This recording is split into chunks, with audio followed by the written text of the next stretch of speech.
Salut, c'est tout simplement Alicia et aujourd'hui j'aimerais te parler le sucre et quelles sont les conséquences sur notre corps. Est-ce que le sucre il faut le diaboliser ou bien c'est juste une question de quantité? Est-ce qu'il faut vraiment le supprimer de notre alimentation ou pas? Aujourd'hui j'ai décidé de faire ma vidéo de mon balcon, donc désolé du bric-à-brac qui est derrière, mais ça permet un peu de changer, de prendre un peu de vitamine D car c'est important pour le système immunitaire. Donc si tu n'as pas encore vu ma vidéo, n'hésite pas à aller faire un tour sur comment booster son système immunitaire de manière naturelle.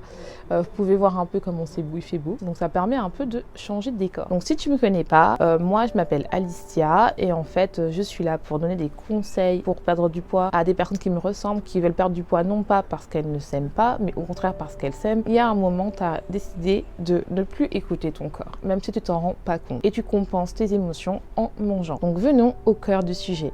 Est-ce que le sucre, il faut le diaboliser ou pas, ou est-ce qu'il faut en consommer? Donc moi, en fait, je suis docteur en biologie, je ne suis pas nutritionniste, donc moi, je vais surtout me référer vers la science, c'est-à-dire ce que la science, elle va, et je vais lui donner à la fin mon conseil. N'hésite pas à me donner ton conseil, à savoir si tu fais un régime no, pas de glucides ou pas de sucre ajouté, no sugar diet, donc c'est-à-dire un régime sans sucre, ou un régime sans où tu élimines les glucides. T'inquiète pas, on est là pour communiquer, pas pour juger. Au contraire, moi, ça me fera plaisir de communiquer avec vous et de me dire qu'est-ce que vous pensez sur ce sujet-là. Moi, j'ai donné déjà, il y a une première étude qui a été faite où en gros, il y a eu une étude où il y a différents groupes où qui mangeaient 100 grammes tous les jours, je pense pendant quelques mois, du sucre, c'est-à-dire soit du sucre blanc raffiné, soit du sucre non raffiné, soit 100 grammes de fruits donc, ou des sucres industriels. Ils ont vu en fait que lorsque on donnait ça à ces patients, tous les patients avaient une réduction des globules blancs, c'est-à-dire des cellules immunitaires qui est les leucocytes, qui sont responsables de la phagocytose, c'est-à-dire qui sont responsables de manger les cellules qui sont soit les pathogènes qui sont dans notre organisme ou les cellules qui sont et donc ça c'est très important pour le système immunitaire parce qu'en fait s'il y a moins de globules blancs, ça veut dire que l'infection est moins combattue. Donc déjà ça montre que le sucre en fait il est vraiment toxique dans notre corps, surtout si vous cherchez à aller à une alimentation beaucoup plus naturelle. Il est beaucoup mieux recommandé de manger des fruits plus que de manger tous les jours des chocolats et des bonbons parce que ce n'est pas bon, et surtout de limiter la consommation de produits industriels. Je ne dis pas de les supprimer, mais je dis juste de les limiter parce qu'il faut quand même se faire plaisir. La deuxième étude montre aussi que le fait d'avoir du sucre en fait dans notre corps, d'avoir une grosse concentration de sucre dans notre corps, ça permet aussi d'avoir une désrégulation de la glycémie. Or la glycémie c'est une hormone qui nous permet de stocker à chaque fois qu'on mange, surtout quand on mange du sucre. Elle est très très sensible au sucre et donc quand on a beaucoup de sucre, l'autre corps va prendre uniquement la partie qu'on a besoin et le reste ça va être stocké dans les cellules adipeuses, c'est-à-dire les cellules graisseuses. Et donc ça a beaucoup d'actions sur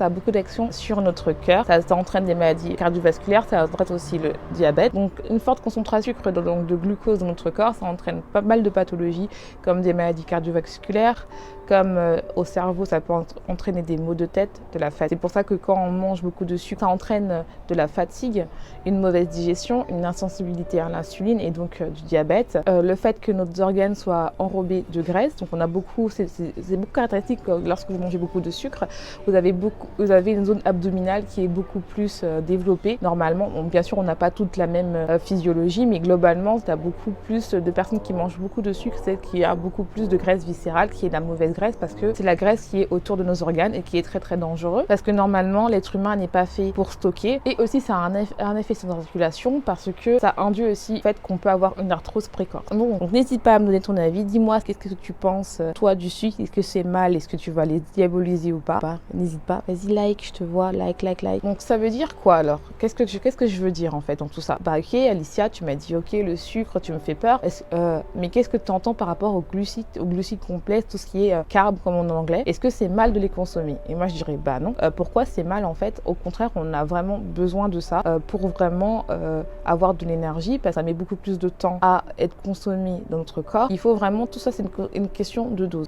Par exemple, il y a une étude par rapport à notre système immunitaire qui était très intéressante. C'est une étude sur des souris en fait où il y a eu il y avait un chercheur qui a essayé de se dire qu'est-ce qui peut se passer si par rapport à différents régimes qu'on a en ce moment, c'est-à-dire il a opposé deux régimes avec deux pathologies. Une pathologie bactérienne où les patients, je ne me rappelle plus du nom mais je vous le mettrai, où les souris sont atteintes d'une infection bactérienne, et donc il a opposé deux alimentations, une alimentation du bon gras et des protéines, et à l'opposé où on mangeait des glucides et du glucose. Donc du glucose, c'est-à-dire du sucre. Et donc en fait, il a vu ça et au fur et à mesure, il a remarqué que les souris qui avaient une alimentation uniquement avec du sucre et du glucose, elles mouraient, alors que celles qui consommaient des bonnes graisses et des protéines, elles survivent. Par contre, il a fait une opposition par rapport à l'influenza. Donc ils ont des souris qui étaient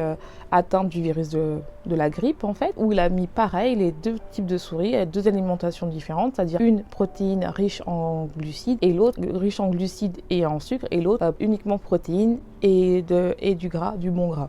Et en fait, c'était les souris qui mangeaient uniquement du sucre et des glucides qui ont survécu, et les autres qui sont morts. Attention, on ne sait pas encore si l'alimentation joue un rôle par rapport au coronavirus, donc je préfère dire un disclaimer. Ce n'est pas parce que dans cette recherche, ils ont montré que manger du sucre, ça aide à combattre le virus de la grippe, qu'il faut, ça y est, courir dans les magasins, acheter plein de chocolat. C'est pareil, c'est une question de dose. C'est juste que c'est très intéressant de voir qu'en fonction quand on est malade, que l'alimentation aussi peut jouer un rôle. Très bien que c'est toute une question de dosage en fait. Est-ce que il faut vraiment éliminer le sucre pour perdre du poids? Je ne pense pas, parce que déjà je mange du sucre et je perds du poids. Donc, mais après je limite le sucre dans le sens où en gros je préfère en manger quand j'en ai vraiment envie, en écoutant mon corps, quand mon corps me dit, et plutôt d'en manger tout le temps comme je mangeais avant, parce qu'en fait ça entraîne plein de problèmes.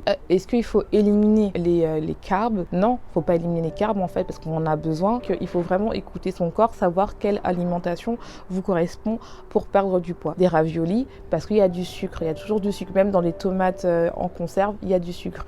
Donc c'est vrai qu'il faut faire très attention à ne pas avoir de sucre ajouté dedans, parce que c'est pas bon. C'est mieux, moi je pense mais juste écoutez votre corps, parce que votre corps il est très très bien fait, il sait quand s'arrêter en fait, il sait quand vous avez plus besoin de manger. Et si vous avez besoin de manger une fois par semaine, vous le faites. Si vous avez besoin de manger un carré de chocolat tous les jours, vous le faites. C'est juste que c'est une question de dosage, et surtout de se faire plaisir et d'écouter son corps.